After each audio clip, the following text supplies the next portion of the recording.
মোগো বাড়ির কাছে একটা বাজার আছে, নাম তার মেয়েদার বাজার, মানুষের ডাকে কোর্তা বাজার। বাজারের নামও পাল্টাইছে, মানুষে মারামারি করিয়া কোর্তা লাইছে সিরিয়া, এই থেকে নাম হয়েছে কোর্তা বাজার।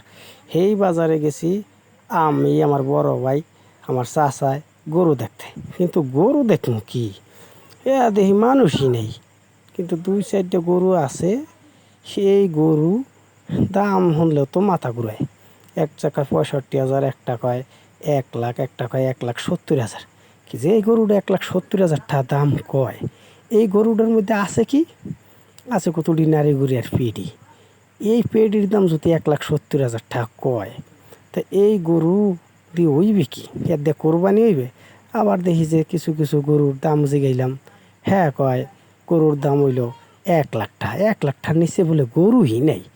এই বাজারে যদি 1 লাখ টাকার গরু, তাহলে শহরের বাজারের গরুর দাম কত? এই যে আমার চাচা মেয়ে আগে আগে হাঁটতে আছে, এই দেখলাম কতক্ষণ খারাইয়া।